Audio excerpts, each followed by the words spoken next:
14 na taong gulang pa lang si Althea Morada at sanay na siya sa salitang kulang. Kulang ang pera, kulang ang pagkain, kulang ang lahat ng mayroon sila. Pero hindi siya sanay sa wala, kaya nagsisipag siya palagi sa abot ng makakaya niya. Maaga siyang gumigising araw-araw. Bago pumasok sa school, dumadaan muna siya sa bakery sa kanto. Nagwawali siya roon, nag-aayos ng mesa, at minsan ay nagbabantay kapag late ang may-ari. "Althea, pumasok ka muna sa school mo. Ako narito," sabi ng matandang tindera. "Okay lang po, sandali na lang," sagot niya habang hawak ang walis. Kapag tapos na, binibigyan siya ng tinapay at kaunting barya. Yun ang pamasahe niya at minsan ay baon na rin. Maliit lang pero sayang din kasi.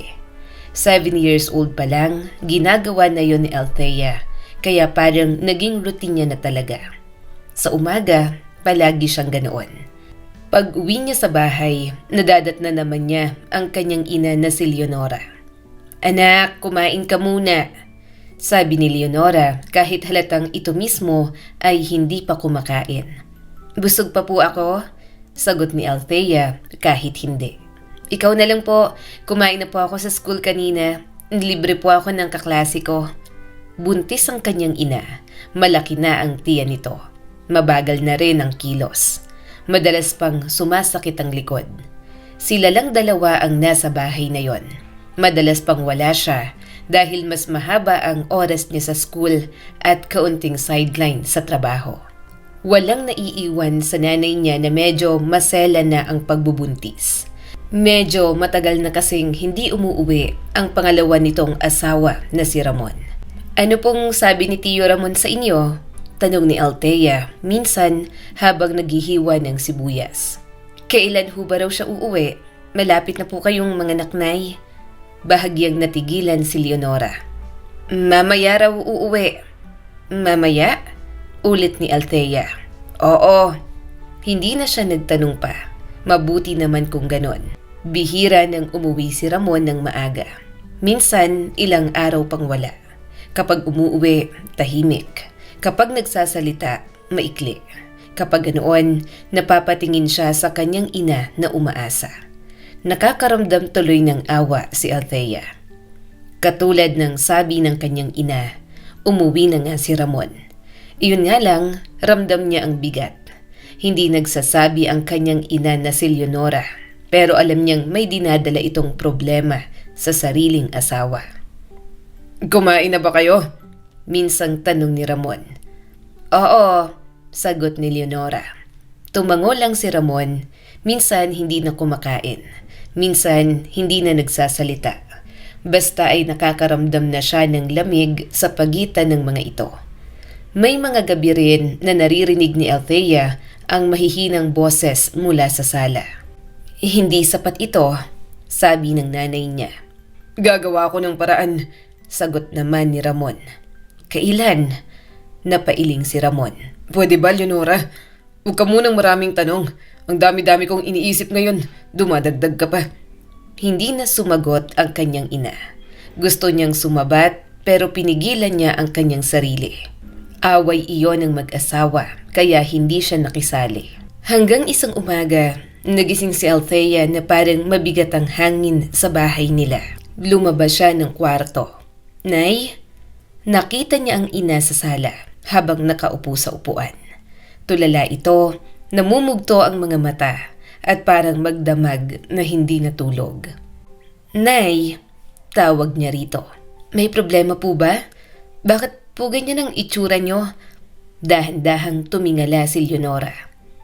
Umalis na siya. Umalis na si Ramon. "Saan po?" tanong ni Althea. Umiling ang kanyang ina. "Hindi ko alam. Nag-away kami kagabi. Kanina lang siya umalis bago mag-umaga. Gustong-gusto niya na raw akong iwan. Kaya pala hindi na siya ganong umuuwi nitong mga nakaraan. May ibang babae na palang kinakasama." Matagal siyang natahimik. Ang totoo, hindi na nagulat si Althea. Inaasahan niya na yon at isa sa mga rason na naisip niya kung bakit ilang araw nang hindi umuuwi si Ramon. Napabuntong hininga si Althea. "Nay, kain na lang po tayo." Umiling ang kanyang ina. "Wala akong gana, anak." "Nay, kailangan niyo pong kumain. Buntis po kayo." Napapikit si Leonora. "Hindi ako gutom."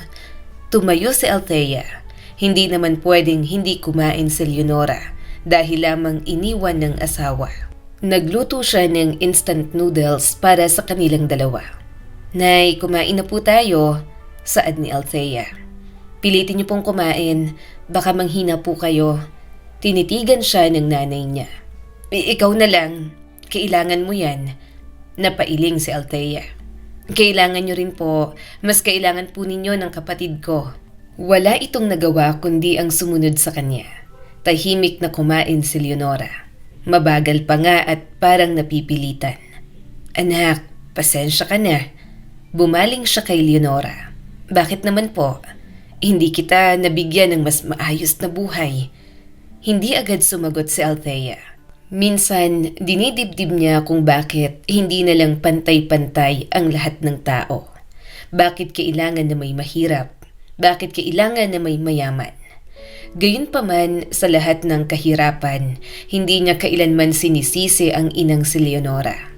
Para sa kanya, isa lang talaga sila sa mga taong hindi pinagpala ng may kapal.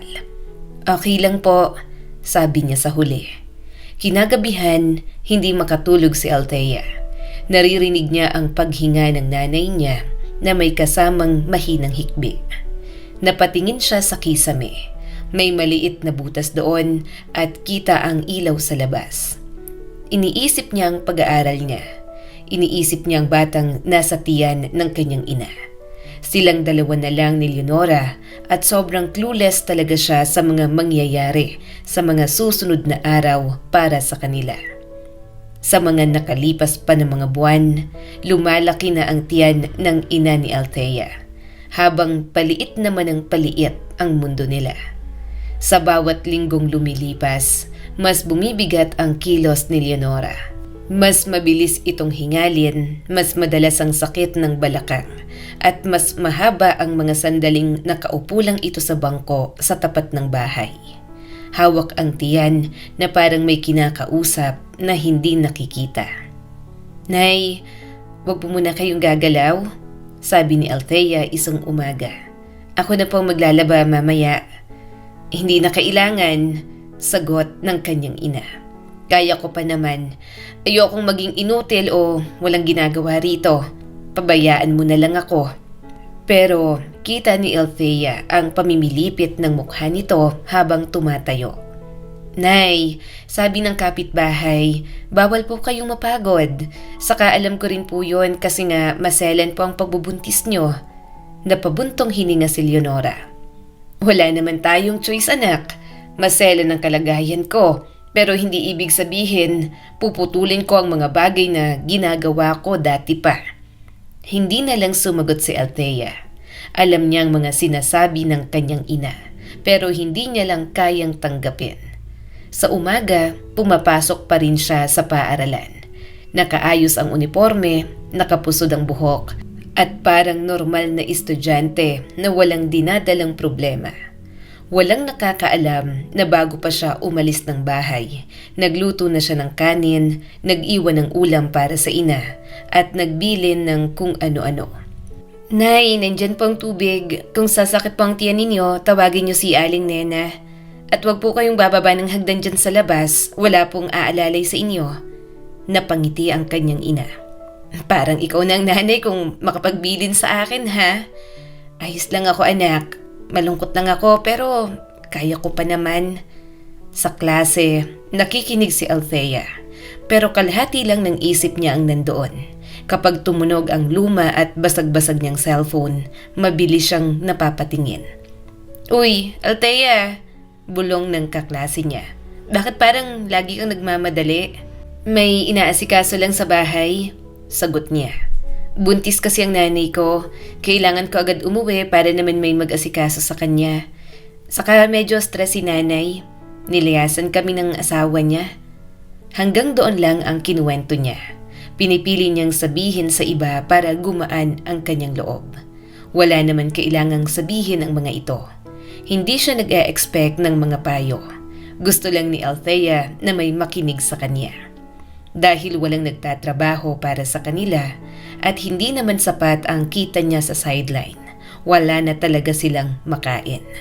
Ni hindi niya nga masamahan sa center ang nanay niya para makapagpa-check up man lang. Wala ring kusa ang kanyang ina. Madalas niyang makita si Leonora na palaging tulala. May mga pagkakataon na hindi niya ito makausap ng maayos. Para bang nawawala at para bang lumulutang. Minsan, kumakatok siya sa bahay ng kapitbahay. "Aling Nena?" Lumabas ang matandang babae. "Oh, Althea, kumustang nanay mo?" "Okay lang po. May bigas po ba kayong pwedeng ipahiram? Babayaran naman po kapag nagkatrabaho na po ulit si nanay." Tumango si Aling Nena. "Sige, sandali." Pag-abot ng bigas, yumuko si Althea. "Salamat po." "Anak," sabi ng matanda. "Malapit ng mga nakang nanay mo ah." "Opo, sa public hospital kayo?" tanong nito. "Wala kasi yung komadrona dyan. Lumipat na sila sa ibang lugar. Kaya baka doon na kayo pumunta. Saka alam ko pumipila ang nanay mo sa mga libreng check-up, hindi ba?" Opo." Napangiti si Aling Nena. "Dasal ka. Alam kong nahihirapan na kayong dalawa. Pero isipin mo, nakakayanin ninyo yan. Mahina pa naman ang loob ng nanay mo, kaya maging matatag ka para sa inyong dalawa." Bumigat ang dibdib ni Althea. Hindi niya alam kung paano maging matatag para sa nanay niya. Kapag nakikita niyang tulala si Leonora, nanghihina rin ang kalooban niya. Sa gabi, habang kumakain sila ng hapunan, nagsalita ang nanay niya. "May nakausap ako kanina," sabi ni Leonora. "Sino po?" Tumingin ang nanay niya sa kanya. "Si Aling Mercy, yung pamangkin niya, doon nanganak sa public. Sinigawan daw siya." Napahinto si Althea sa pagkain. "Sinigawan?" "Oo, sabi raw, arte-arte, ginusto naman daw." Medyo kinabahan tuloy ako. Ikaw, komadronang nagpaanak sa akin. Pero itong pinagbubuntis ko ngayon, mapipilitan tayo na sa ospital." "Bakit po ganon?" tanong niya. Napailing si Leonora. Pagod siguro ang mga doktor. Saka sa mga ospital, kulang daw talaga ang mga nurse at doktor. Sabi nila, kada ward ay tig-isang nurse lang. Hindi sumagot si Althea. Wala siyang naiintindihan sa mga nangyayari sa ospital. Hindi naman siya na ospital kahit isang beses. "Nay, natatakot po ba kayo?" tanong niya rito. Huminga ito ng malalim. "Natatakot ako kasi wala naman tayong pera, anak. Wala si Ramon para alalayan ako sa panganganak ko." Malungkot silang napangiti. Mahirap nga kumilos sa mundong yon kapag walang pera. Lahat ay nabibili ng pera na ultimo dignidad, nabibili na lang. Nang mangyari yon, hindi handa si Althea. Tanghali noon, mainit pa ang panahon. Nasa labas ang nanay niya. Naglalabas sa palanggana, dahan-dahan ng kilos dahil sa malaking tiyan nito. Nasa loob si Althea at nag-aayos ng gamit sa school.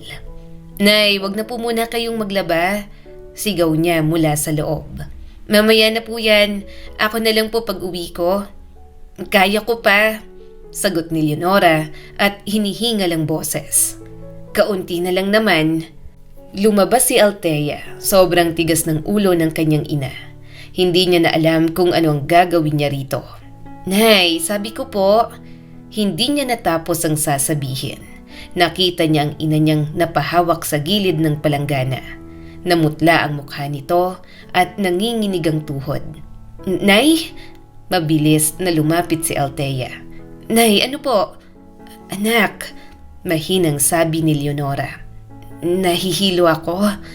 Bago pa siya makalapit ng tuluyan, bumagsak na si Leonora sa sahig. "Nay!" sigaw ni Althea. Lumuhod siya agad at hinawakan ang balikat ng ina. Nay! Nay, gising po! Nay, pakiusap!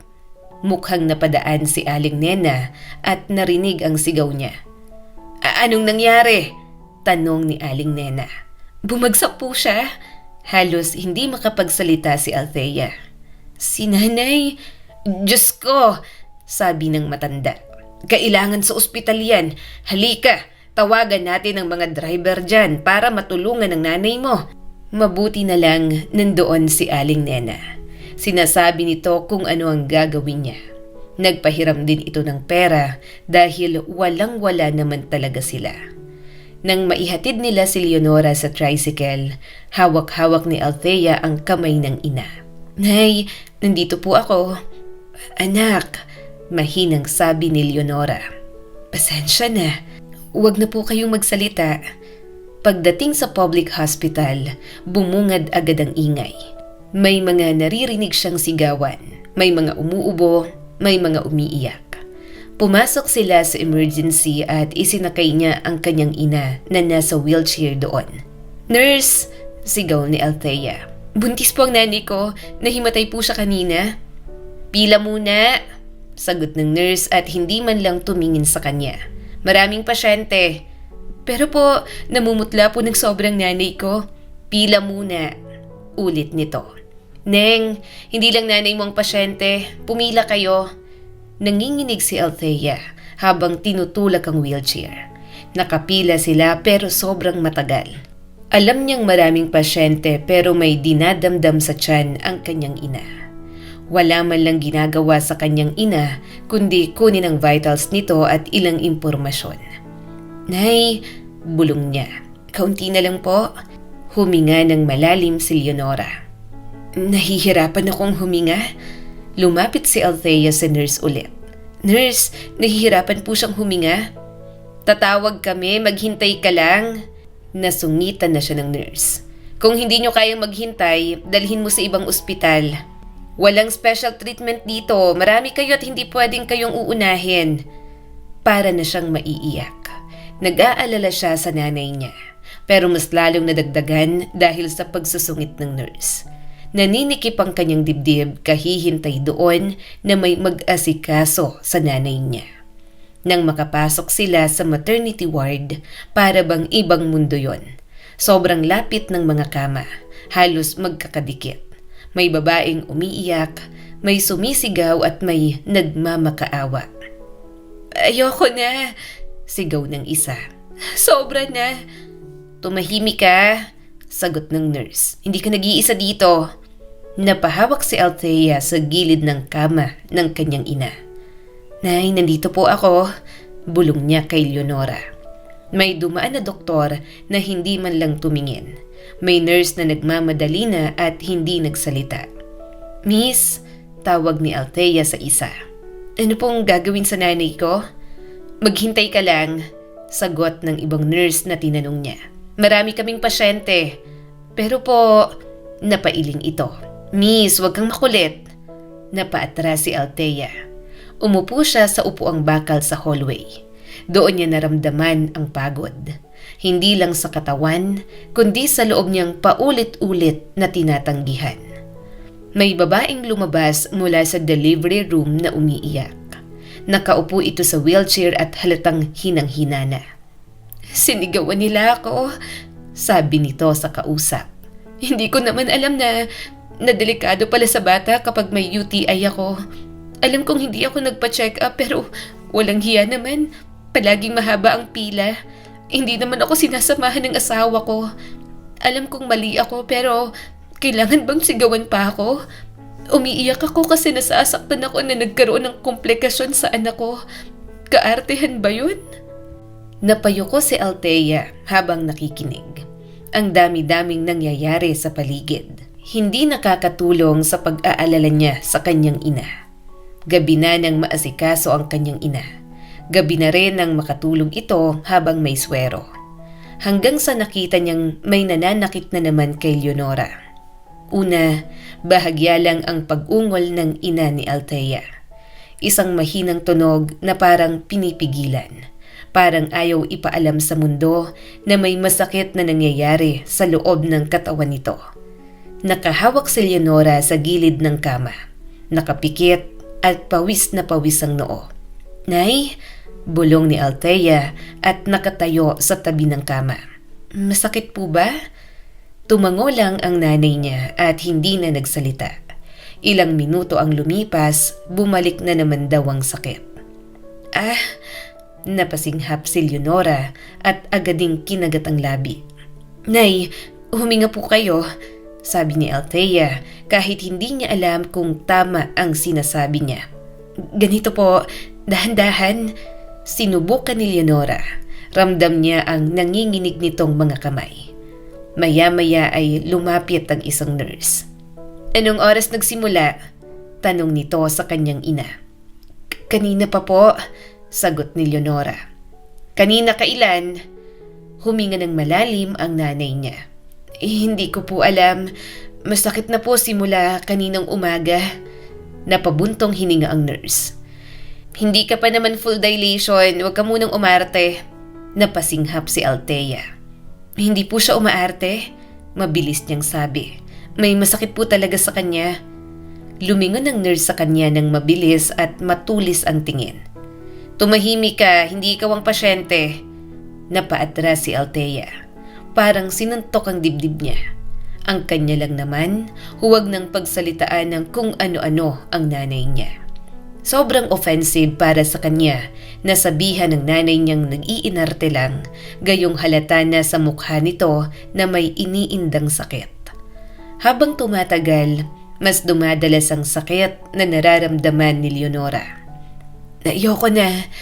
Hindi ko na kaya." "Nay," sabi ni Althea habang hawak ang kamay nito. "Kaya niyo po yan, kaunting tiis na lang." May isang babaeng nasa kabilang kama ang napasigaw. "Ang sakit!" iyak nito. "Hoy!" sigaw ng nurse. "Huwag kang sumigaw, hindi ka nag-iisa dito." Humagulgol ang babae. Wala na lang masabi ang kasama nito. "Ginusto mo yan," dagdag pa ng isa pang nurse. "Tiisin mo." Parang tumigil ang hininga ni Althea. Lumingon siya sa paligid. Walang tumututol, walang nagtatanggol at parang normal lang na pagtrato yon na natatanggap ng lahat. May pumasok na doktor, tahimik bigla ang paligid. Matangkad, diretso ang lakad at wala ni isang ngiti. Nakaputing coat na malinis pero malamig ang presensya. "Si Dr. Isabel Corquera," bulong ng isang nurse. Lumapit ang doktora sa kama ni Leonora. "Nasaan ang chart nito?" Inabot agad ng nurse. Tiningnan ng doktora ang papel, saka ang ina ni Althea. "Ilang taon ka na?" tanong nito. 36 po, sagot ni Leonora. Tumaas ang mga kilay nito. "Pangalawang anak?" "Opo." "Nasaan ang asawa?" tanong pa ni Doc Isabel. "Umalis po," mahinang sagot ng kanyang ina. Tumango ang doktora at parang walang pakialam. "Okay, makipag-cooperate ka. Huwag kang iyak ng iyak." "Masakit po," daing ni Leonora. "Lahat masakit. Tiisin mo kasi ginusto mo naman yan," saad ng doktora. "Hindi ka espesyal. Neng, tumabi ka. Nakakaistorbo ka."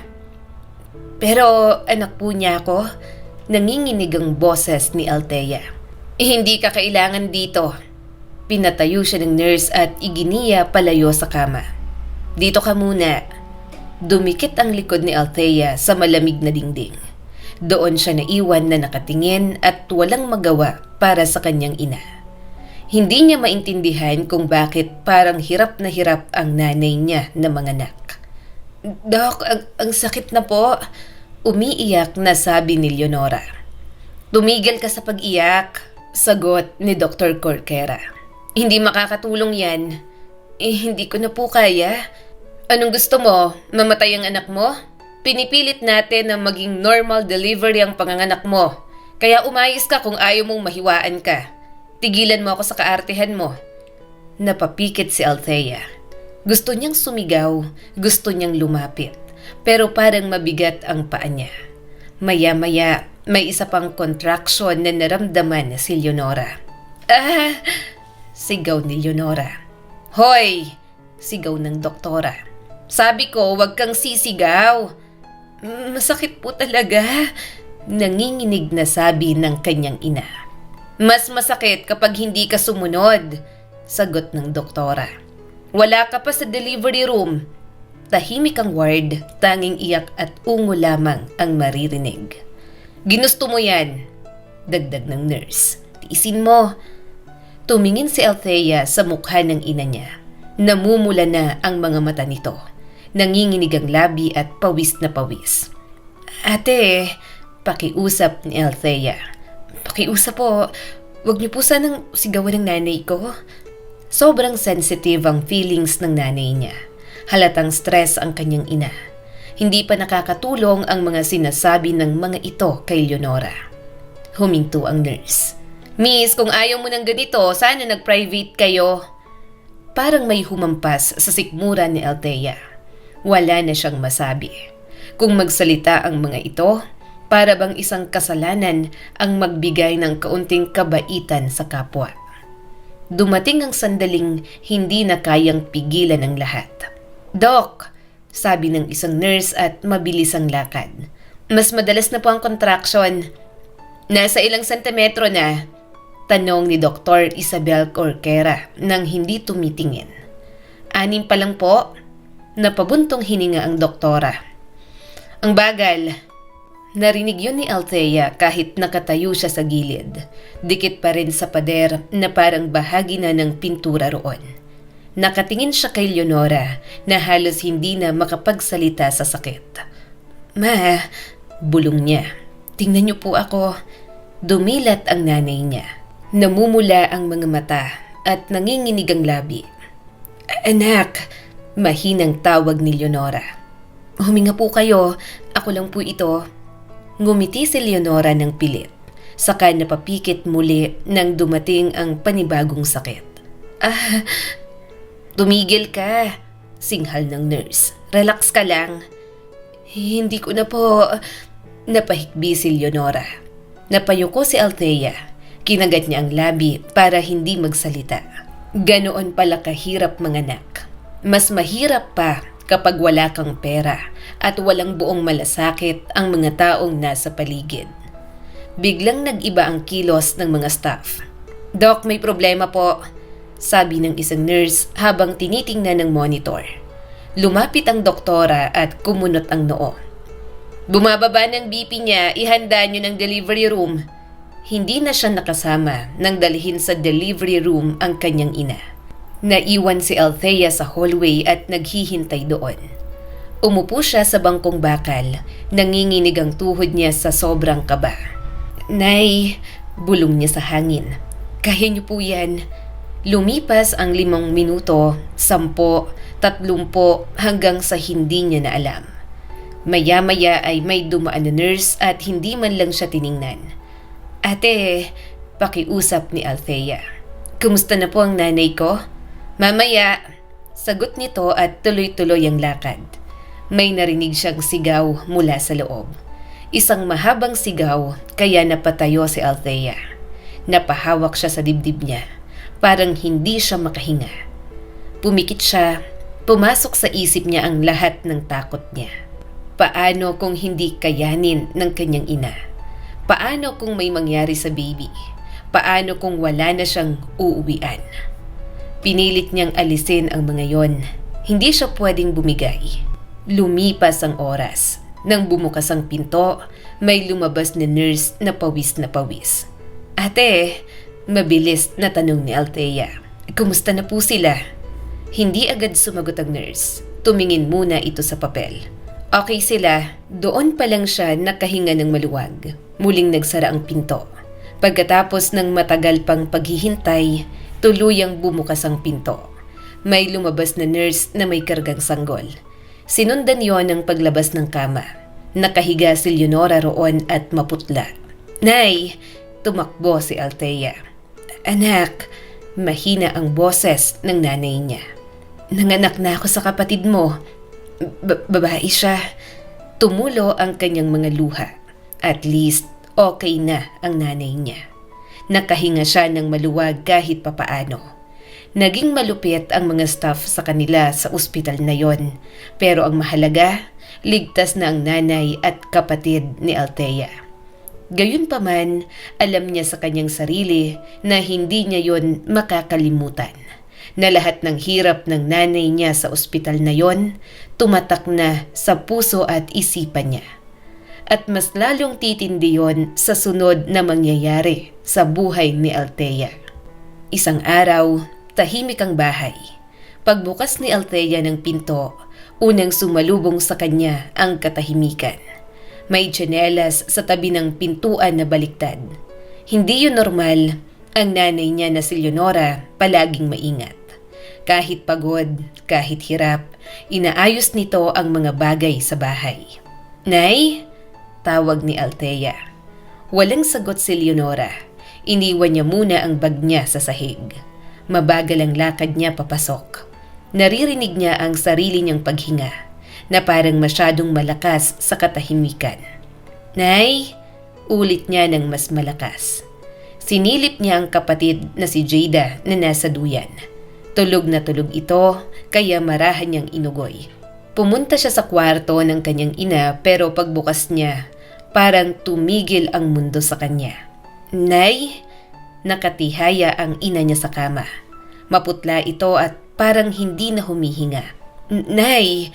Nanginginig ang boses ni Althea nang makitang bumula ang bibig nito. "Nay! Gising na po!" Lumapit siya at hinawakan ang kamay ng kanyang ina. Malamig na yon. Nay, wag naman pong ganito." Napaupo siya sa sahig. Hindi siya makasigaw, hindi siya makaiyak. Parang may humarang sa loob niya. Doon niya nakita ang bote ng muriatic acid sa gilid ng kama na wala ng laman. At doon na siya umiyak ng sobrang lakas. "Nay!" Hindi niya alam kung sino ang tumawag sa barangay. Hindi niya maalala kung paano dumating ang mga tao. Parang nanonood lang siya ng pelikula na hindi niya gustong panoorin. "Ay, kawawa naman ang bata," sabi ng isang kapitbahay. "Grabe no, ang bata pa," sabi ng isa. Naaawa rin siya sa kanyang sarili.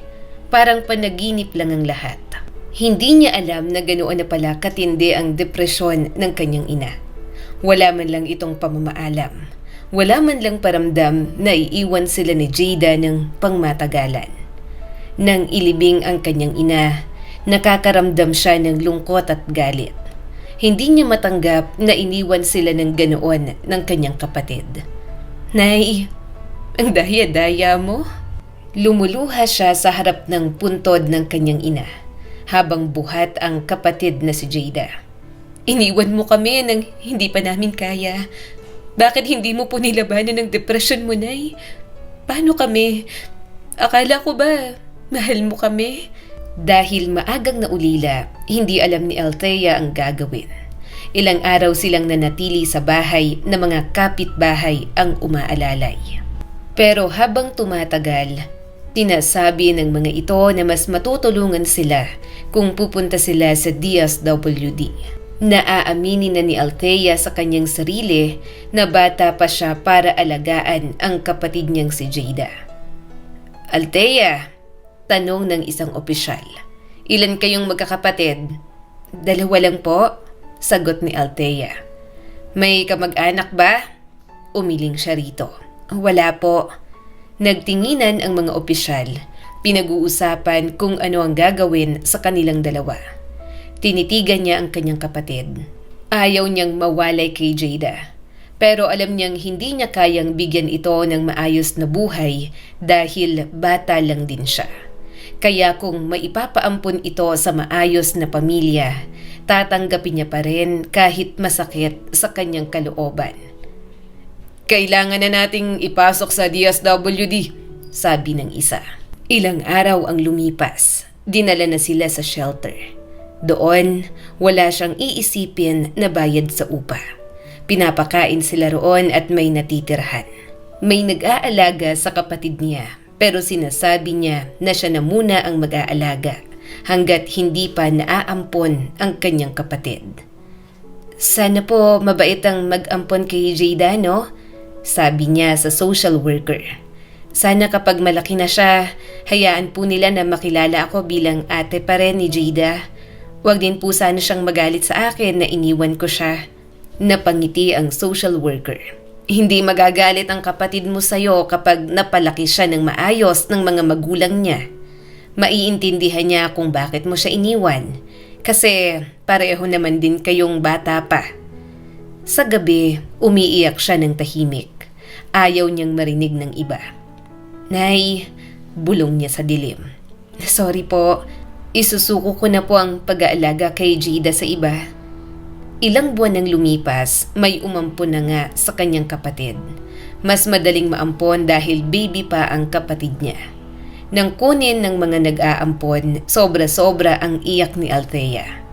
Pero nangako naman ang mga magulang na mag-aalaga. Nahahayaan pa rin ng mga ito si Jada na makita siya habang lumalaki. Althea, tawag ng staff isang hapon. May gustong kumausap sa'yo. May mag-asawang nakaupo sa opisina. Simple ang suot at mukhang mababait. Hello, sabi ng babae. Ako si Maribel.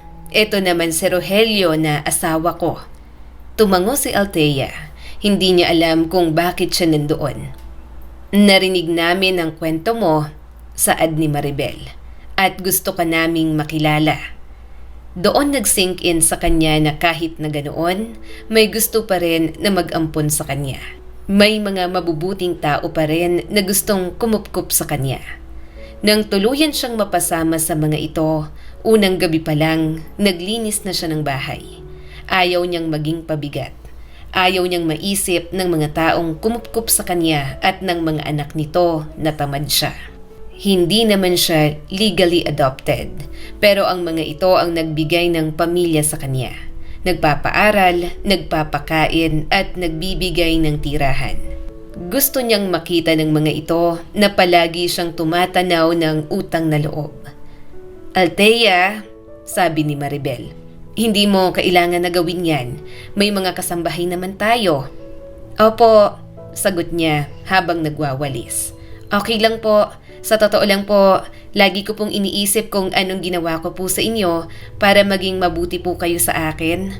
Ang yaman niyo po tapos may mga anak naman po kayo. Kung tutuusin, hindi niyo po ako kailangan. Kaya gusto ko pong ibalik ang kabutihan niyo kahit sa ganito lang na paraan. Lumapit si Maribel at hinaplos ang buhok niya. Ang totoo niyan, kaibigan ko ang nanay mo noong high school pa lang ako. Sila ng nanay niya, magkatulong na naglalabada sa amin. Nabalitaan ko ang nangyari sa kanya. Naaawa nga ako sa inyong magkapatid. Naampun na pala ang kapatid mo. Nahuli ako ng dating. Kayong dalawa sana para magkasama pa rin kayo. Kaya naisip ko na kupkupin ka na lang. Hindi niya mapigilang mapaluha. Masaya siyang may mga taong naging mabait pa rin sa kanya. Tinupi niya ang mga kumot. Hinugasan ng pinggan. Tinulungan ang mga anak nito na mabait din at mas mga bata sa kanya. Sina Jelly at Jenny ang mga anak ng mga ito. Parehong kikay at parehong masayahin. Ang hilig ding magpatarintas ng buhok sa kanya at masayang masaya na tinatawag siyang ate. Ate, masaya kami na nandito ka. Palagi kasing wala sina mommy at daddy. Ngayon may ate na kami. Nakangiting sabi ni Jelly. Tumawa si Althea. Gustong gusto niya talaga ng ate? Yes, sagot naman ni Jenny. Kambal kami, mas matanda si Jelly. Pero hindi ko pa rin feel na big sister siya. Kaya ikaw na lang ang big sister namin.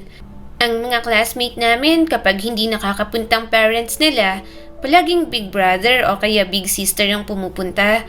Kami, meron na rin kasi nandito ka na. Napangiti na lang si Althea. Salamat sa inyo. Ang bait-bait niyong lahat sa akin. Mahal ko kayo. Pangako na magiging ate ako sa inyong dalawa. Hindi pinaparamdam sa kanya ng pamilyang yon na saling pusa lang siya.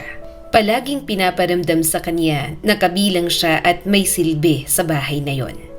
Kaya habang tumatagal ay tinanggap niya na rin at niyakap ang bagong buhay na ibinigay sa kanya.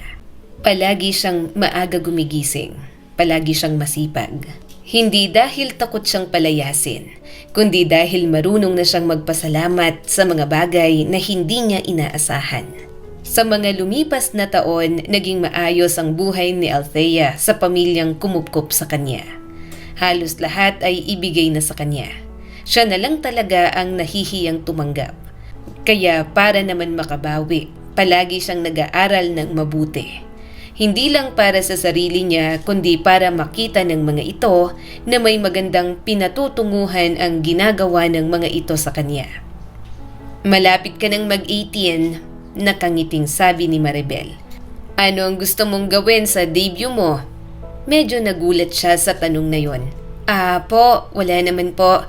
Okay na po sa akin na kumain tayo sa labas katulad ng palagi niyo pong ginagawa sa akin nitong mga nagdaang taon. Napalingon agad si Jelly sa kanya. Ate, bakit hindi? Kailangan may party. At saka 18th birthday mo yun. 18 ka na oh. Napangiti siya sa mga ito. Bukod sa nahihiya si Althea, hindi niya iniisip na kailangan pa ng party. Hindi niya yun kailangan. Bukod doon, wala rin siyang gaanong kaibigan na iimbitahan. Wag na po. Okay lang po talaga kahit wala na. Saad ni Althea sa mga ito. Napailing si Maribel. Sobrang simple mo tang talaga. Wala kang gustong gawin. Bakit? Nahihiya ka na naman ba sa amin? Althea, hindi ka dapat nahihiya sa amin. 4 na taon ka na sa amin at parte ka na ng pamilyang ito. Para sa amin ni Rogelio, anak ka na namin. Para kina Jelly at Jenny ay ate ka na nila. Hindi ka na iba sa pamilyang ito. Mahinang tumawa si Althea. Nahihiya nga siya, pero hindi niya aaminin yon. Tita, hindi po talaga. Hindi po ako mahilig sa mga party. Wala rin naman pong pupunta. Ilan lang po ang mga kaibigan ko. Saka mas gusto ko pa pong mag-aral kaysa mag-party. Anong gusto mong gawin? Tanong naman ni Rogelio. Dapat may way tayo para ma-celebrate ang birthday mo. Sandali siyang nag-isip. Mamimigay na lang po ako ng pagkain at mga laruan sa orphanage. Ganun na lang po. Walang nagawa ang mga ito, kundi ang pumayag na lang sa gusto niya. Ginagawa rin naman ng mga ito yon taon-taon. Kaya ang birthday celebration niya naganap sa bahay ampunan at kasama ang mga batang wala ng mga magulang. Sa birthday niya rin na yon, binisita niya ang kapatid na si Jada. Hindi pa nito alam na ampun ito. 4 na taon pa lang naman ang kapatid niya. Hindi pa nito maiintindihan. Ang alam lang ni Jada, simpleng dalaga lang siya na bumibisita rito. Subalit okay lang yun sa kanya. Ang mahalaga, naaalagaan ng maayos ang kapatid niya. Althea, mahinang tawag ni Maribel mula sa kwarto nang sumilip sa kanya. Hating gabi na, matulog ka na. Saglit lang po, may inaaral pa po ako tita. Napabuntong hininga ito. Ang sipag mo talagang mag-aral. Masaya ako na ginagawa mo yan, but don't pressure yourself, okay? Marahan siyang tumango. Apo, pinagpatuloy niya ang pag-aaral. Nagpupursige siya na makakuha ng mataas na marka. Gusto niyang makakuha ng full scholarship.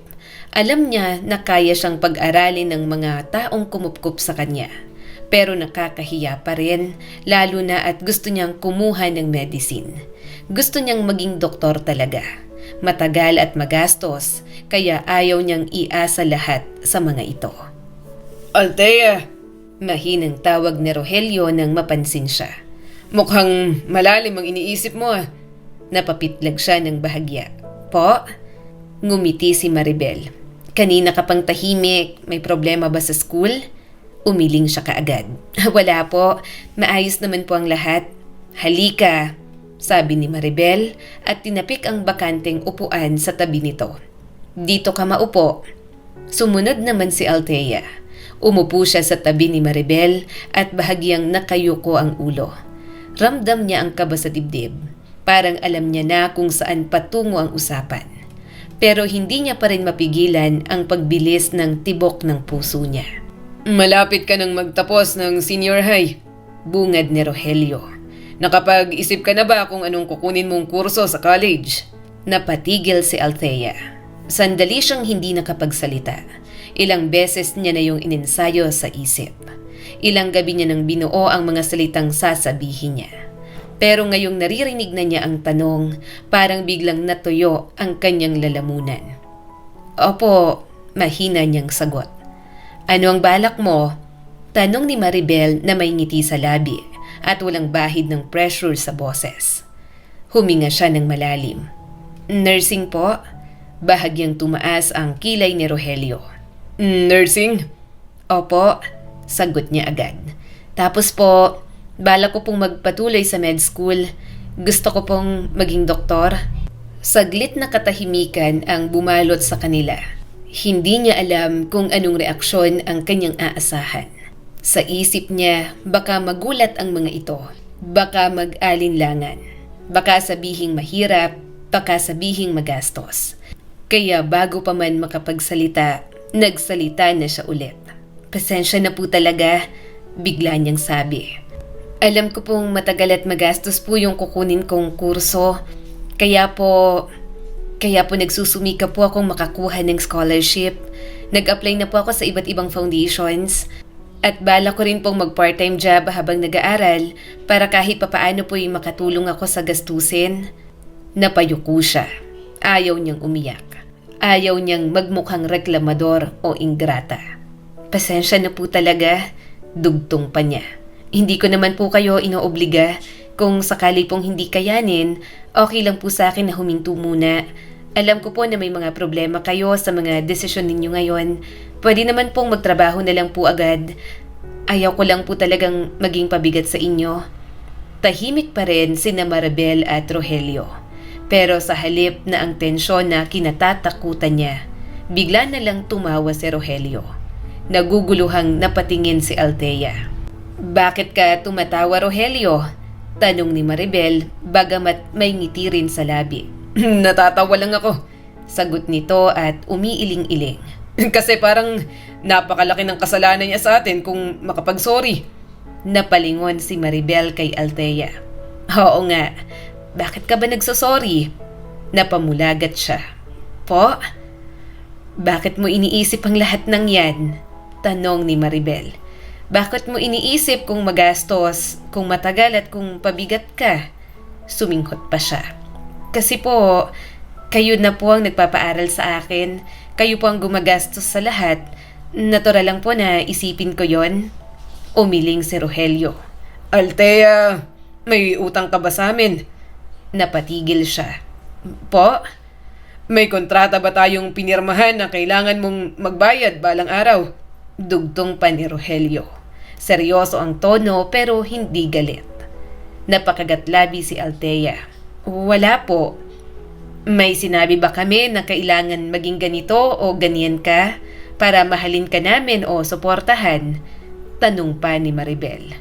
Umiling siya at mas lalong yumuko. Sobrang bait ng pamilyang kumupkup sa kanya na minsan hindi na talaga siya makapaniwala. Kung ganon, sabi ni Maribel at marahang hinawakan ang kamay niya. Bakit parang pasan mo ang buong mundo? Nangilid na ang luha niya. Ayoko lang po kasi na masayang ang ginagawa ninyo para sa akin. Napabuntong hininga si Rogelio at tumayo.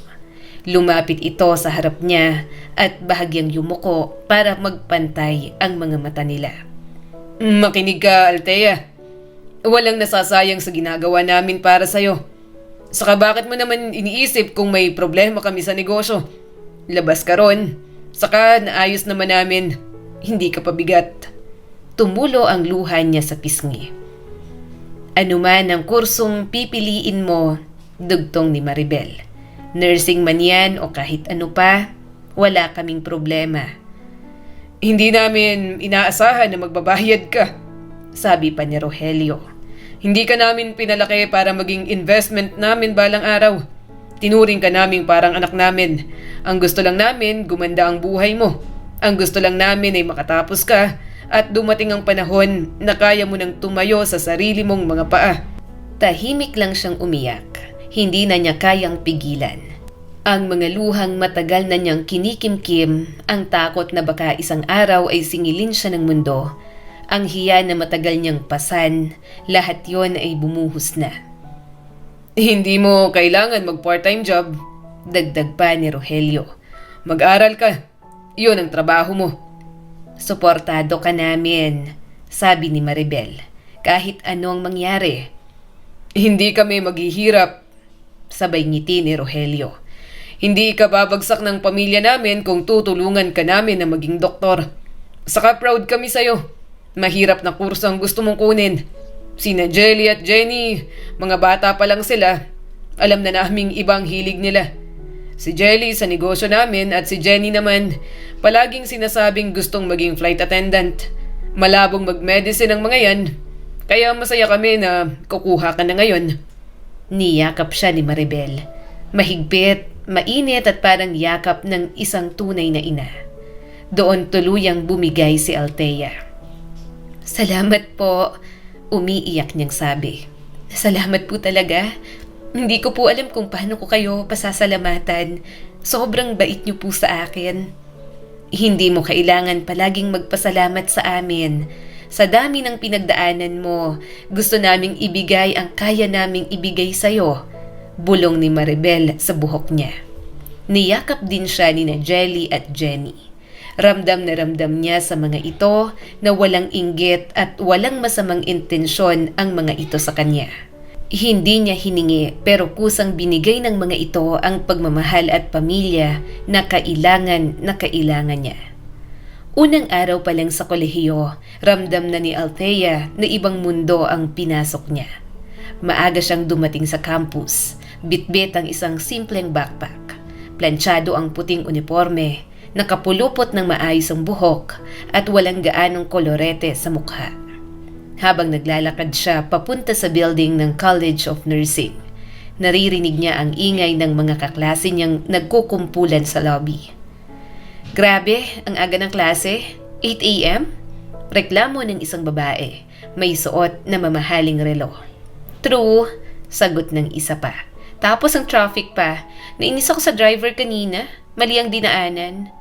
Hindi niya sinasadya pero napatingin siya sa mga ito. Tahimik lang siyang naglakad papalayo.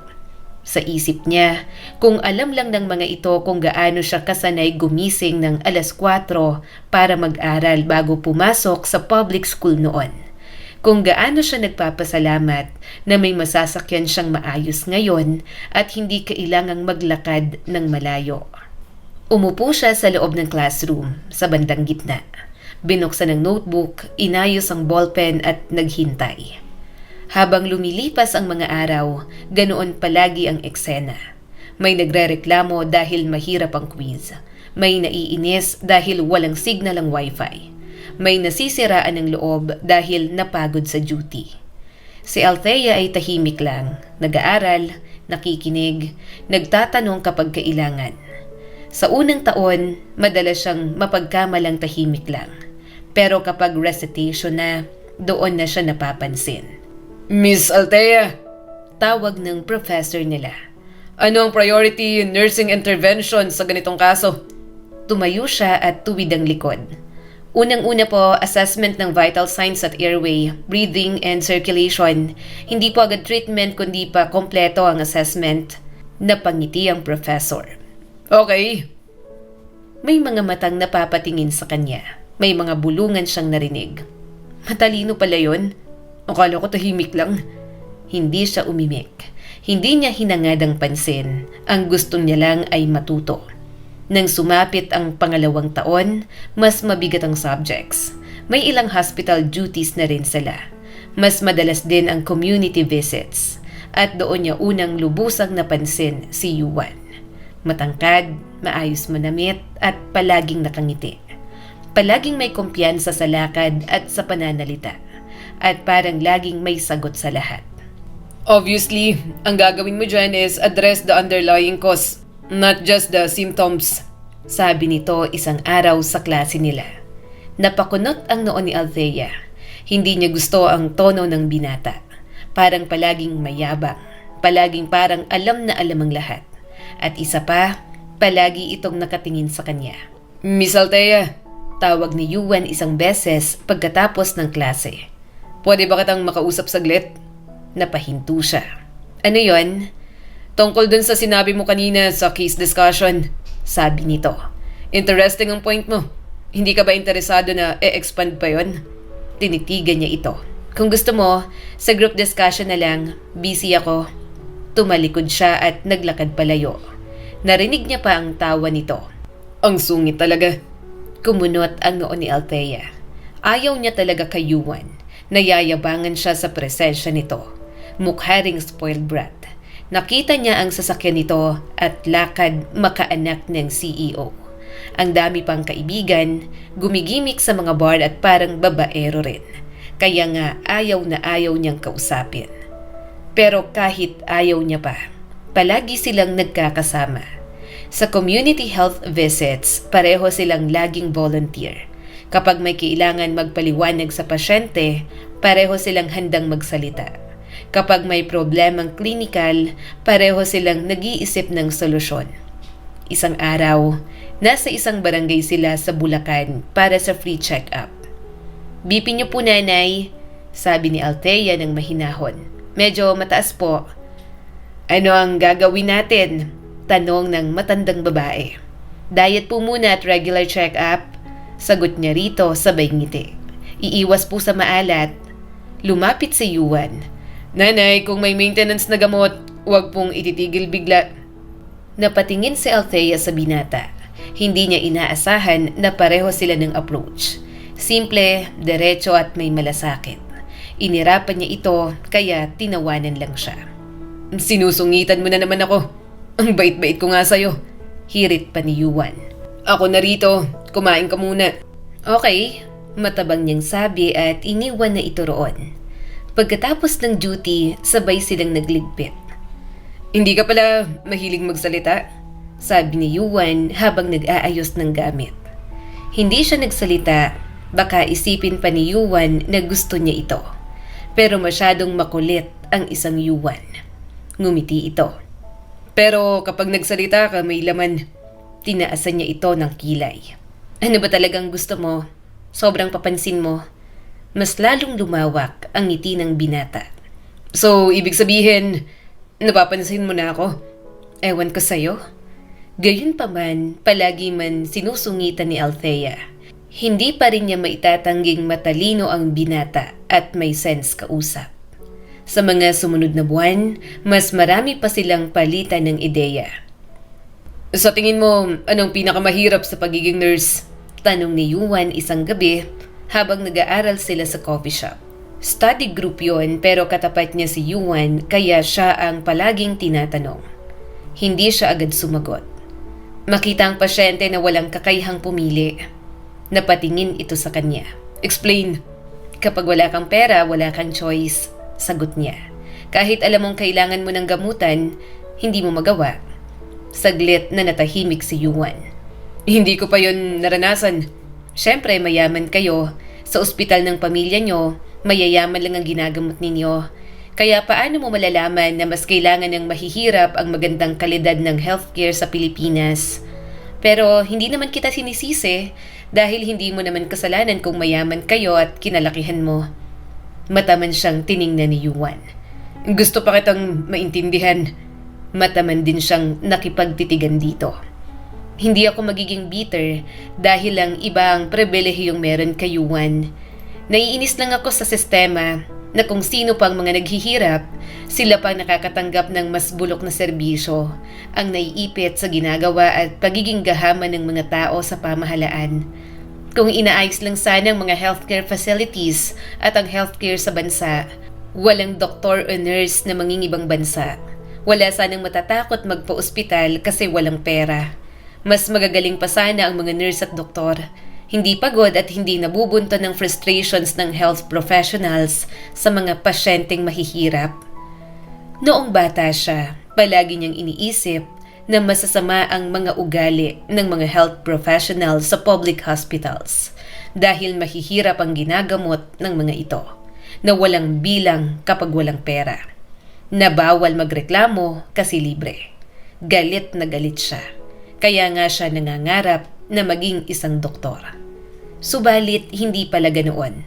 Kulang ang ibinibigay ng mga tao sa public hospitals dahil kulang din ang ibinibigay ng gobyerno. Habang tumatagal siya sa field na yon, maaga siyang namumulat kung gaano ka-toxic lahat, lalo na sa healthcare ng bansa. Kung sa ibang bansa, libre ang pagpapagamot at kompleto pa. Sa Pilipinas, sa sobrang kulang, parang kailangan pang ipagmakaawa. Idagdag pang pagiging toxic ng mga professional na pagod na rin at hindi na halos alam ang gagawin. Patay na ang pasyente bago pa malapatan ng lunas dahil sa haba ng pila. Kakulangan ng mga gamit at kama, at kakulangan ng mga doktor at nurse. Mahinang tumawa si Yuan. Kapag ganito ang mga usapan natin, mas lalo ko pang gustong magpapansin sa'yo. Gusto katang maintindihan, malaman kung ano ang mga pananaw mo sa mga bagay-bagay. Natututo ako sa'yo, Althea. Napatingin siya rito. Sa unang pagkakataon, hindi yabang ang nakita niya, kundi interes. Hindi niya maitatangging okay din naman talaga si Yuan. Mataas lang talaga ang pader niya rito dahil ayaw niya munang makipagrelasyon. Huminga siya ng malalim. Kung gusto mong maintindihan, sumama ka sa amin sa next outreach. Makikita mo. Tumawa si Yuan. Sasama ako. At doon niya napagtanto, hindi man sila pareho ng pinanggalingan, pareho naman silang may utak at puso para sa propesyon na pinili nila.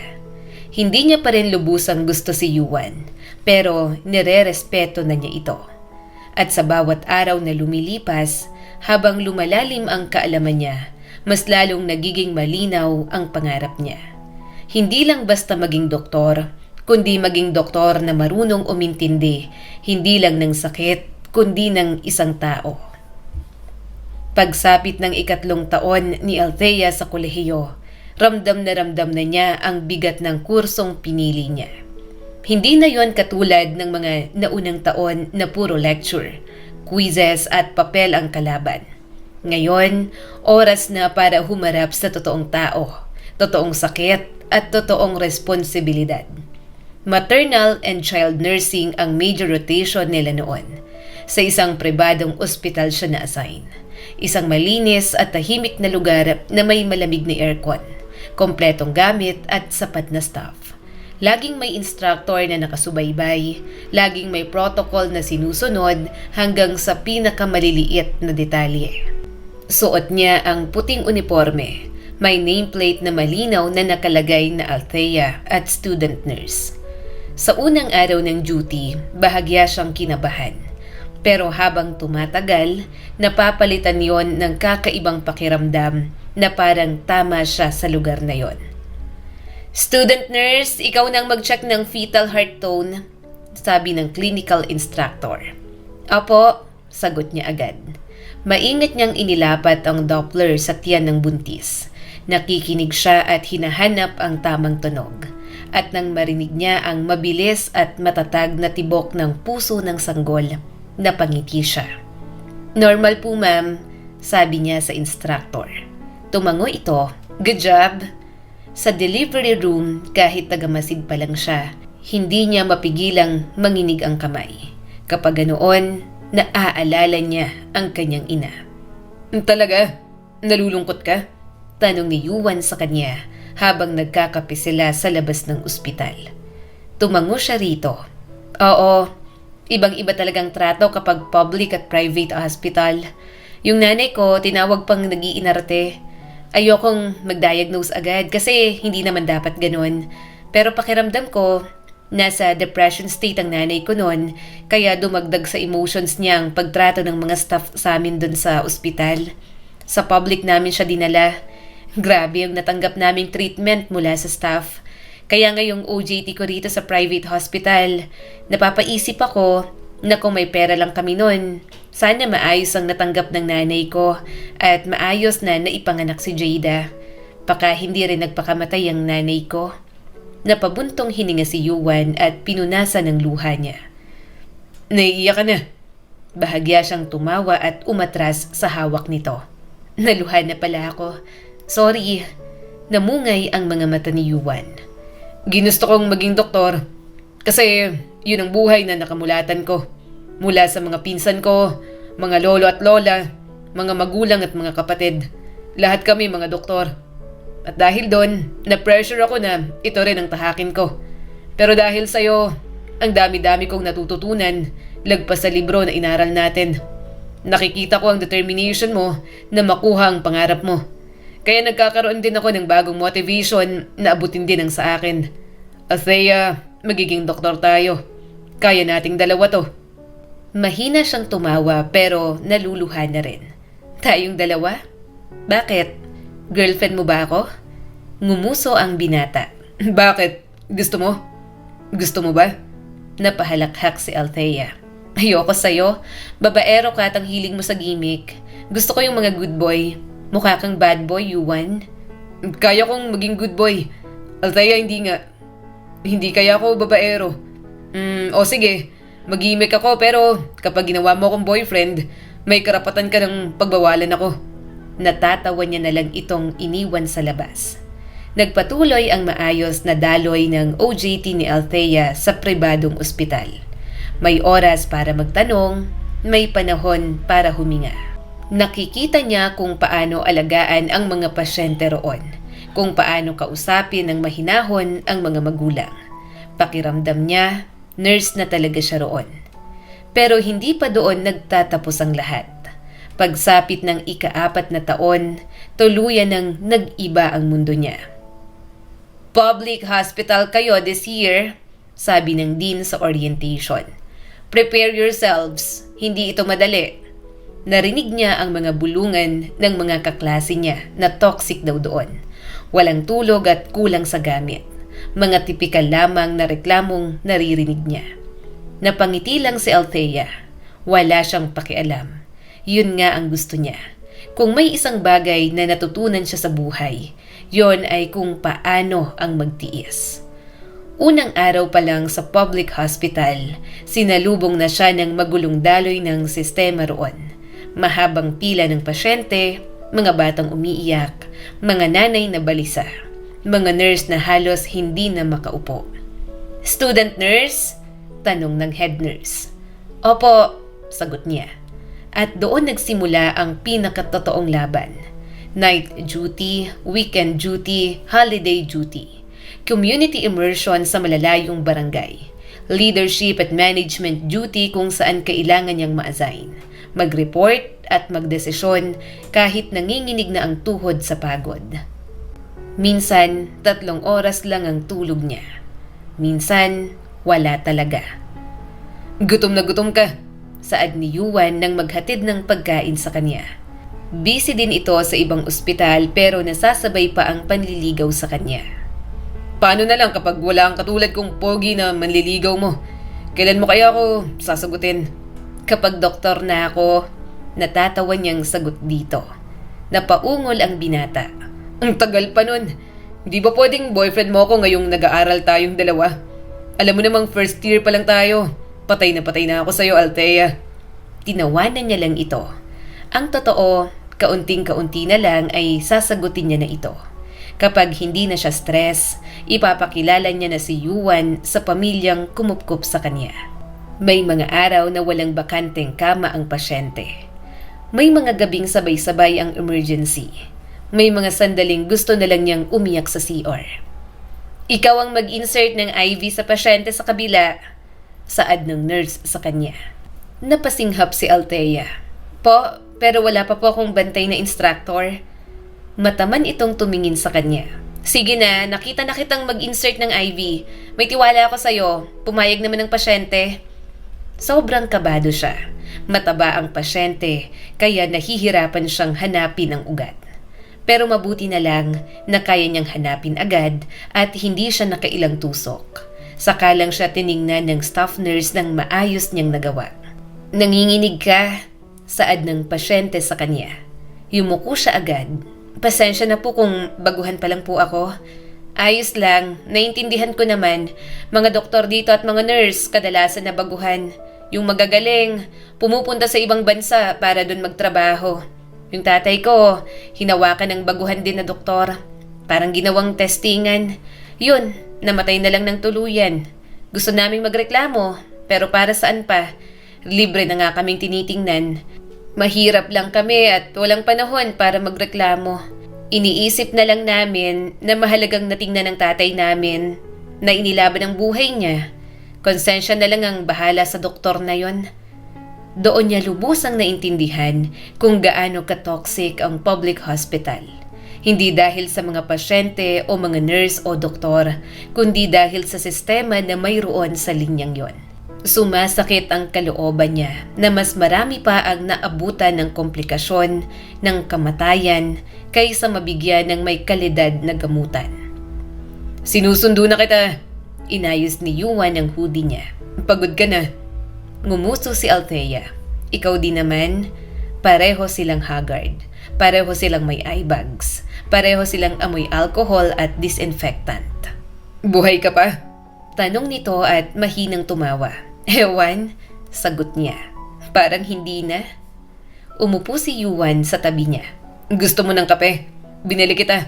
Upo muna tayo sa likod ng sasakyan ko. Sa mga gabing yon, si Yuan ang naging sandalan niya. Kapag masama ang loob niya, dito siya naglalabas. Kahit madaling araw, nagiging magkasama sila, lalo na at sobrang unpredictable ng kanilang schedule. Alam mo, minsan parang gusto ko nalang sumuko, pag-amin ni Althea. Pero hindi ko ginagawa kasi may mga pasyente at may pangarap ako. Sa kabila ng pagod, may mga sandaling magaan. Kapag may pasyenteng gumagaling, kapag may batang tumatawa ulit, kapag may nanay na nagpapasalamat.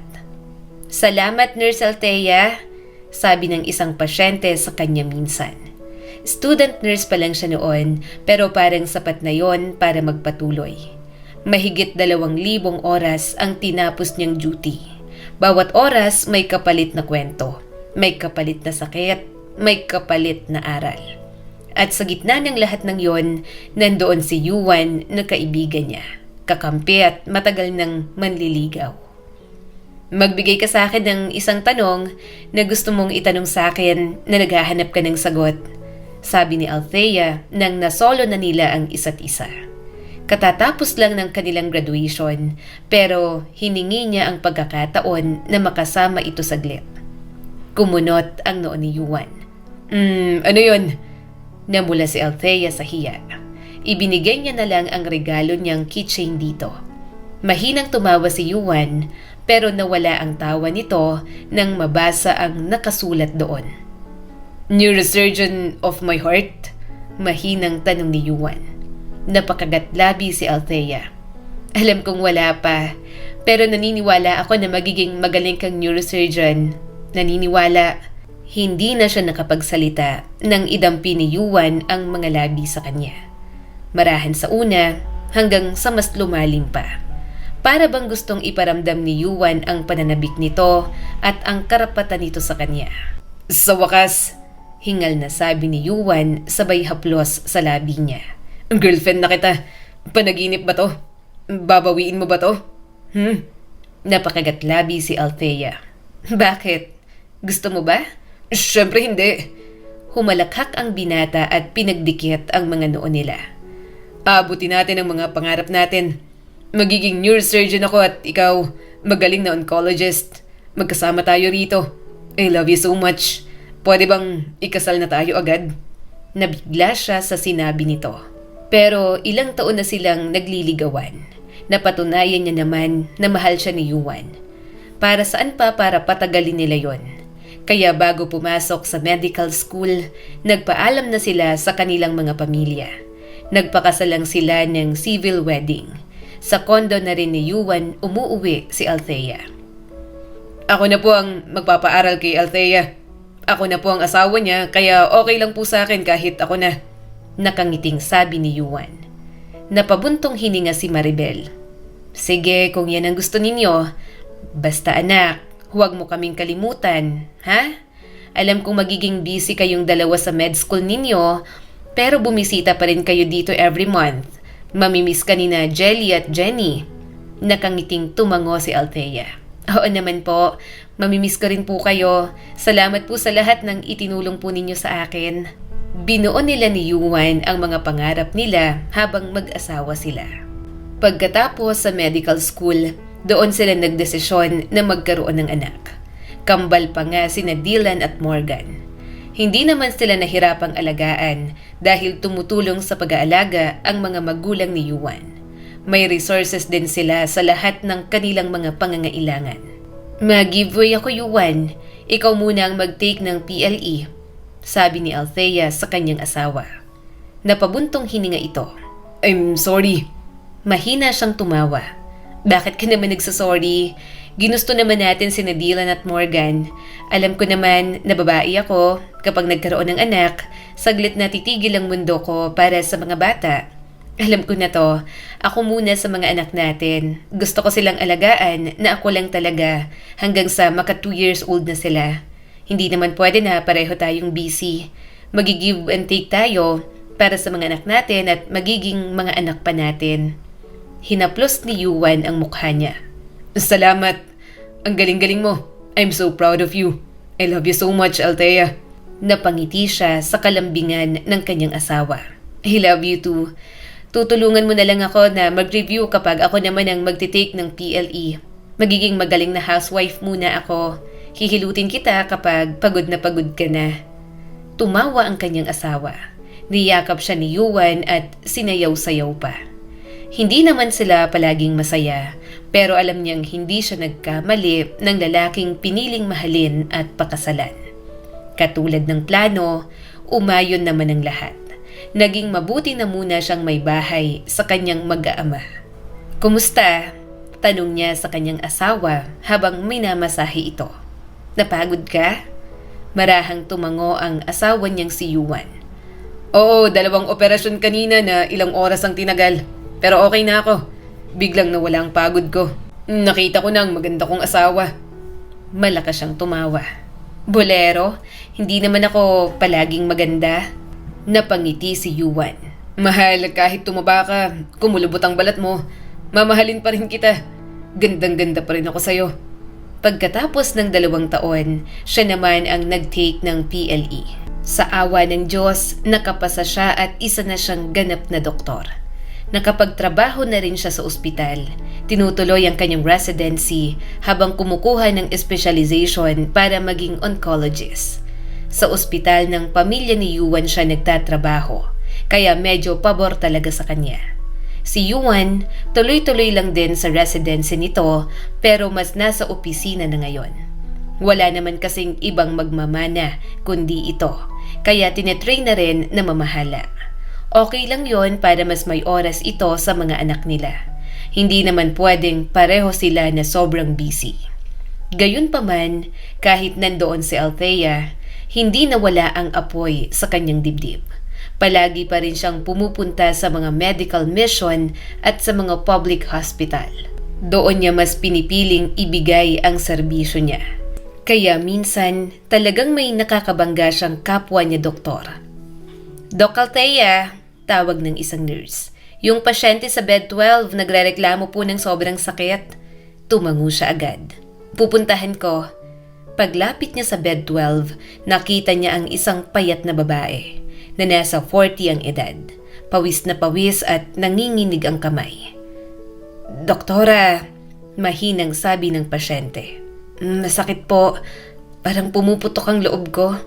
Hinawakan ni Althea ang kamay nito. Sandali lang po, titingnan ko kayo. Binasa niya ang chart. Kita niya agad ang mali. Mali ang dosage ng gamot na ibinigay. Mali ang interval. At mas masakit pa, hindi yun ang unang beses na nangyari. Pinag-aralan niya yon kasi alam niyang may mali. Nang masigurado, lumapit siya sa senior doctor na tumingin sa pasyente. Doc, maingat na bungad ni Althea. Mukhang mali po ang medication order dito. Overdose po ito sa kondisyon niya. Napalingon ng doktor sa kanya habang kunot ang noo. Ano? Kung itutuloy po natin to, pwedeng lumala ang kondisyon niya. Dagdag ni Althea, pinipilit pa natilihing kalmado ang boses. Tiningnan lang siya nito mula ulo hanggang paa. Doc Althea, ilang taon ka na bang doktor? Nagre-residency pa lang po ako, sagot niya. Exactly, malamig na sabi ng senior doctor. So, manahimik ka. Nanlamig ang batok niya. Pero Doc, Lumapit ang doktor at bahagyang ibinaba ang boses pero mas mabigat ang tono. May hirap lang yan. Hindi naman nagrereklamo. Hindi rin naman nila alam kung anong nangyayari sa katawan nila. Parang may sumabog sa loob niya. Gusto niyang murahin ito pero pinigilan niya lamang ang kanyang sarili. Doc, anong sinasabi mo? Tao ang mga pasyente nating may buhay, Doc. Nandito tayo para iligtas sila sa abot ng ating makakaya. Tapos bigla mong sasabihin yan? Hindi maitago ni Althea ang inis. Napatingin ng doktor na ngayon ay halatang naiinis na rin. Ano bang problema mo? Hindi po porke mahirap ay pwede na nating pabayaan. Hindi po porke tahimik, wala na tayong pananagutan. Doktora Althea Buenavista, ano bang gusto mong ipaglaban? Inaaway mo ako dahil dyan? Mariing sabi ng doktor. Huwag kang magmalinis dito. Kung ayaw mo ng ganitong sistema, umalis ka sa public hospital. Mali ang sistema nyo. Nagulat siya nang bahagya siyang itulak ng doktor. Ano bang pinaglalaban mo? Porke asawa ka ng galing sa pamilya ng mga maiimpluwensyang doktor. Kala mo kung sino ka nang umasta? Bahagya siyang natawa. Anong kinalaman ng pagiging Buenavista ko rito? Pagiging doktor ang ipinaglalaban ko dito. Ang sinumpaan nating tungkulin na binabasta-basta mo. Mayaman man o mahirap ang pasyente natin, tungkulin nating gawing tamang diagnosis dahil buhay yan. Anong klaseng reasoning yan? Doktor ka ba talaga? Umisa pa talaga ang senior doctor niya. Ang lakas mong kalabanin ako kasi alam mong magiging backup mo ang asawa mo rito para hindi ka maging dehado. Kakarmahin ka rin. Bahagya siyang natawa. Wow! Ako? Karmahin? Baka ikaw ang karmahin sa ginagawa mo sa mga pasyente dito. At kahit walang asawa ko at ang pamilya ng asawa ko, alam kong tamang pinaglalaban ko rito. Bulok na ngang sistema sa buong healthcare. May mga makikitid pang utak na mga doktor na kagaya mo. Nagkainitan na silang dalawa. Mas lalong tumalim ang tingin niya rito, lalo na at mukha na siyang sasapakin. Pero wala nang pakialam si Althea. Alam niyang tama siya, kaya ipaglalaban niya yon. Kung hindi pa sila pinigilan, hindi pa sila titigil sa kanilang sagutan. Dahil sa namumuong tensyon, pinatawag sila ng mga nakatataas. Sa opisina ng administrator, pareho silang pinagalitan. Tinatanggap niya yon dahil hindi naman nga siya nagpakita ng professionalism. Pero hindi niya ihihingi ng tawad ang bagay na ipinaglalaban niya. Walang lugar ang emosyon sa ospital, sabi ng administrator. Pareho kayong mali. Pareho kayong parurusahan. At sa pasyente, Doc Althea, hindi natin pwedeng sabihin sa pasyente na may mali sa diagnosis nila, na may mali sa ibinibigay na gamot sa kanya. Magiging gulo yon at magpapanik ang mga kamag-anak ng pasyente. Kumuyom ang mga kamao niya. So ganun na lang? Hahayaan natin na magkaroon siya ng complication dahil sa tinitik na gamot? Napailing ang admin. Doc Althea, you need to understand na magulo ng ospital na to. Hindi na natin kailangan ng panibagong gulo. Just let it pass. Kung oras na talaga ng isang tao, wala na tayong magagawa pa ron. Nasuspend sila pareho sa duty sa public hospital ng ilang araw. Tinanggap niya yon. Halatang galit ang senior doctor sa kanya pero hindi siya nagpatinag. Huwag na lang talaga silang magkabanggaan ulit na dalawa. Paglabas niya ng opisina, pakiramdam niya ay parang gusto niyang sumigaw. Gusto niyang umiyak, gusto niyang magwala. Pero pag uwi niya ng kondo, tahimik lang siya. Nakaupo si Yuan sa sofa habang may hawak na kape. Kita sa mukha nito ang pagod pero ngumiti agad nang makita siya. Mahal? Tanong nito. Anong problema? Umupo siya sa tabi ng asawa. Hindi pa rin siya umiimik. Hanggang sa tuluyan na lang bumuhos ang luha niya. Hey! Mahinang sabi ni Yuan at inilapag ang tasa. Anong nangyari? Huminga siya ng malalim at pilit na kinakalma ang sarili. May pasyente. Mali ang gamot. Nakita ko. Pero sinabihan akong manahimik. Kumunot ang noo ni Yuan. Sinong nagsabi? Senior doctor? Sagot niya. Sabi niya, may hirap lang naman daw. Hindi nagrereklamo. Hindi raw alam ang nangyayari. Nanigas ang panga ni Yuan. Ano? Parang wala silang dignidad. Patuloy ni Althea habang umiiyak. Parang hindi tao kung ituring sa ospital na yon. No wonder kung bakit marami akong naririnig sa mga pasyente na kapag dinala sa public hospital ang pasyente, diretso memorial na. Naiinis ako, nakakagalit, sarap nilang pagbuhol-buholin lahat. Hinila siya ni Yuan papalapit at niyakap ng mahigpit. Galit na galit ako, bulong niya sa dibdib ng asawa. Hindi ko kayang lunukin yon. Pinilit kong magtrabaho at maging resident doctor sa mga public hospital para mas lalong makatulong sa mga mahihirap. Pero hindi na talaga mawawala ang mga walang hiya. Hinaplos ni Yuan ang buhok niya. Hindi ka mali. Napatingin siya rito. Pero naparusahan ako. Hindi ibig sabihin na mali ka, sagot ni Yuan. Ibig sabihin lang, tama ka sa maling lugar. Anong pangalan ng pasyenteng yon? Makikipag-ugnayan tayo sa pamilya niya. Ilipat natin sa ospital natin. Ako nang bahala. Wala siyang babayaran doon. I'll make sure na tama ang may bibigay sa kanila. Mas lalo siyang naiyak. Mabuti na lang, naiintindihan siya ng kanyang asawa. Maaring hindi dapat pinapairal ang emosyon sa pagiging doktor. Subalit hindi ibig sabihin na hindi na dapat sila maging makatao. Humiga siya sa balikat nito. Salamat at naiintindihan mo ako. Nakita ko yung pasyente kanina, saka yung anak niya. Parang ang dami pang umaasa sa pasyente. Maraming anak. Naawa ako. Ayokong maulila sila katulad namin ni Jada. Dahil lang mali ang ginawang paggamot sa pasyente. Minsan napapagod na talaga ako, Yuan. Hindi sa trabaho, kundi sa sistema ng healthcare sa atin. Sinusubukan kong intindihin pero ang hirap kapag araw-araw mong nakikita na may naagrabyado. Oo na at bulok ang sistema, lalo na sa gobyerno at sa mga public hospital. Gayunpaman, hindi yun excuse para ibara-bara na lang ang kondisyon ng mga mahihirap na pasyente. Hindi yun excuse para pagsalitaan ng masasama o alipustahin ang mga ito. Mahihirap na nga, mas lalo pang dinidikdik at pinapamukha kung gaano kahirap ang buhay. Dahil sa suspension, nanatili na muna siya sa bahay. Okay na rin dahil nakasama niya sina Dylan at Morgan. Nagtutuloy-tuloy na rin ang pagtigil niya dahil nabuntis na naman siya. Galit ka? Guilty na tanong ng asawa niya. Mahina siyang tumawa. Bakit naman ako magagalit? Magkakaroon ulit tayo ng anak. Okay lang naman sa akin. Baka sign na rin to para magpahinga na muna. Saka wag kang magpanggap.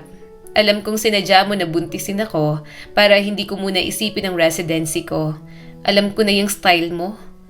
Pilit ikinanot ni Yuan ang noo nito, pero maya-maya ay natawa na lang din. Okay, fine. Sinadya ako nga. Gusto ko lang na mag-take ka ng break. Ayokong sobra kang stress sa mga nangyayari. Anytime, pwede mo namang ituloy ang specialization mo.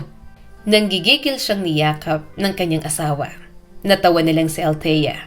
Ano pa bang magagawa ng buntis na katulad niya? Ate, umanak na po kayo ng marami. Ang ganda ng mga lumalabas. Saad ng kapatid niyang si Jada habang pasan ang bagong silang niyang si Dorothy. Mahina siyang tumawa. Ayoko na. Tama ng 3. 2 lalaki at 1 babae. Okay na kami. Hindi na ako matapos-tapos sa residency ko. Kapag stress ako, saka ako binubuntis ni Yuan. Natawa naman ang mga ito. Sa loob ng kwarto niya ang pamilyang kumupkup sa kanya. Nandoon din si Jada na medyo nagiging close niya na. Katulad ng ginawa ni Althea sa kambal, tumutok muna siya sa pag-aalaga kay Dorothy. Pagkatapos ng 2 taon, doon niya muling ipinagpatuloy ang kanyang goal na maging oncologist. Doc Althea, ilipat ko sana ang pasyente ko sa'yo. Hindi ko lang talaga kaya ngayon. Sobrang dami kong pinagdadaanan. Saad ni Doc Milan nang pumunta ito sa opisina niya. Marahan siyang tumango. Sige lang, sino ba? Ibigay mo sa akin ng records. Dito ba siya naka-admit?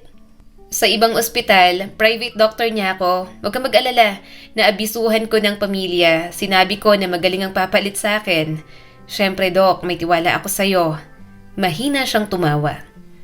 Napuri mo pa talaga ako. Sige at isend mo sa akin ang records niya. Kaya pa naman niyang tumanggap ng pasyente. Pero nang makita niya ang pangalan, parang nagbalik lahat ng unang alaala niya noon sa ospital. Isabel Corquera? Napapikit si Althea. Hinding-hindi niya makakalimutan ang doktor na yon. Eto lang naman ang nagpaanak sa nanay niya at pinagsalitaan ng kung ano-ano ang kanyang ina habang nanganganak. Itutuloy ko ba to? Pinakiramdaman ni Althea ang sarili. May hinanakit siya pero tinuloy niya pa rin. Kaya nakatayo siya sa labas ng room 312. Hawak ang chart, ngunit ngayon ay mas mabigat yon kesa dati. Hindi dahil sa diagnosis, kundi dahil sa pangalan na nandoon. Huminga si Althea bago pumasok. Good morning po. Hindi agad sumagot si Isabel. Nakapikit ito at bahagyang nakatagilid ang ulo. Kumukurap ang mga mata nito nang marinig ang boses.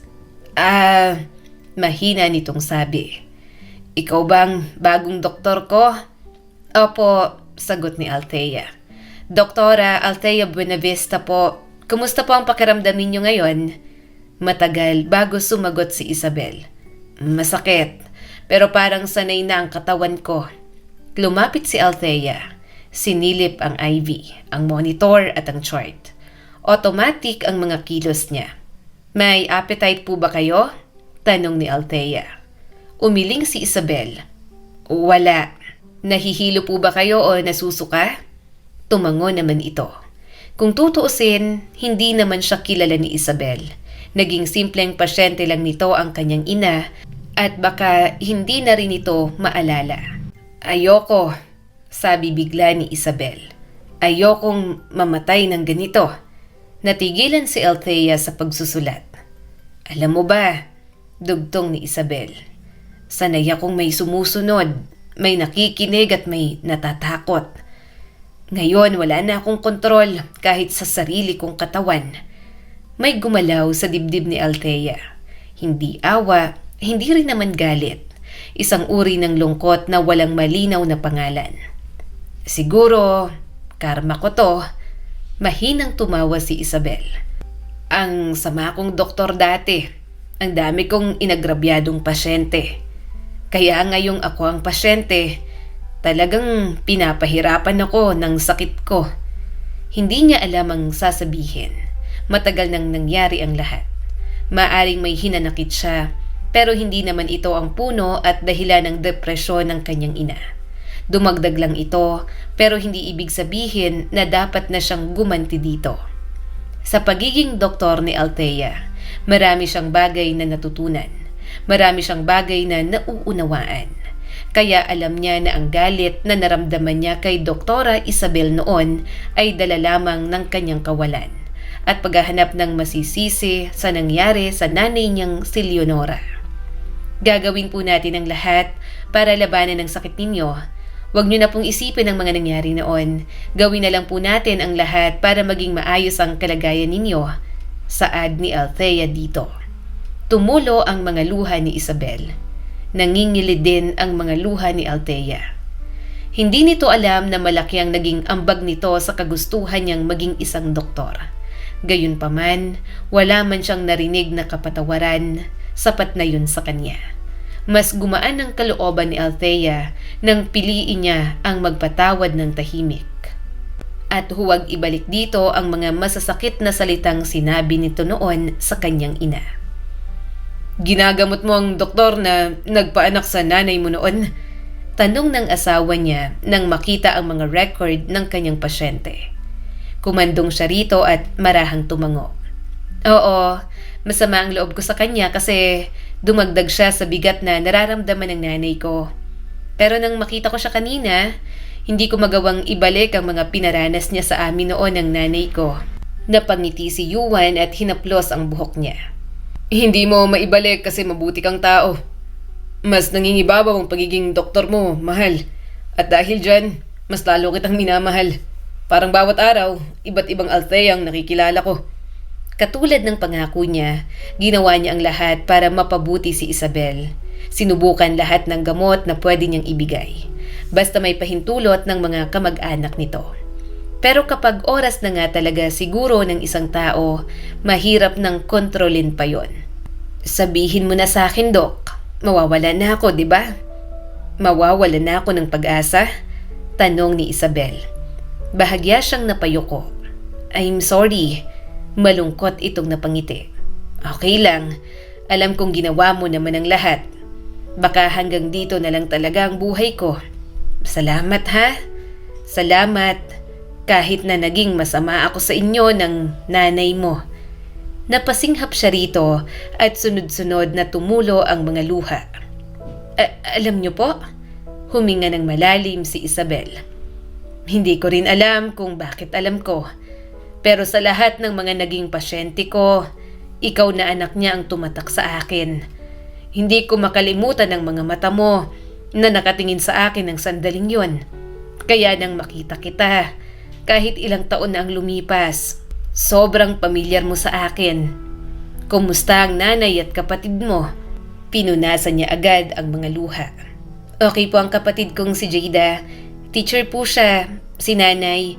Ilang buwan pagkatapos niyang manganak, nagpakamatay na lang. Pasensya na, mahinang sabi ni Isabel.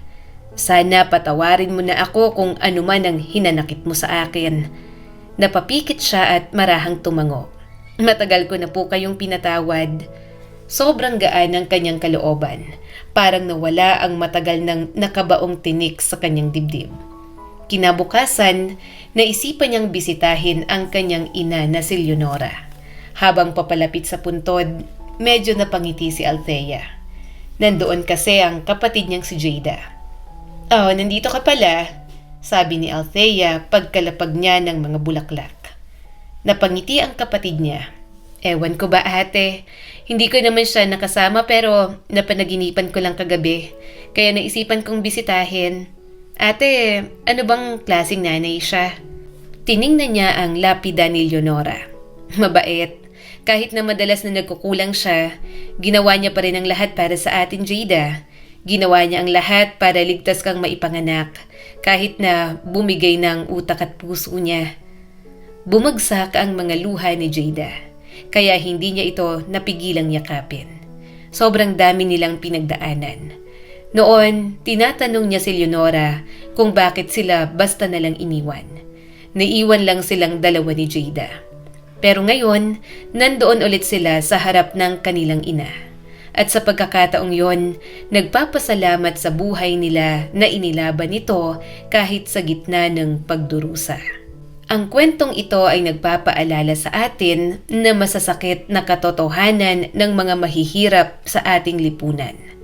Kaya sana ay matutunan natin na ang pagiging mahirap ay hindi dahilan para ituring ang isang tao bilang mababa. Muli, ako po si Skylar Guro at sana may bago na naman kayong natutunan sa kwento natin ngayon. Maraming salamat po.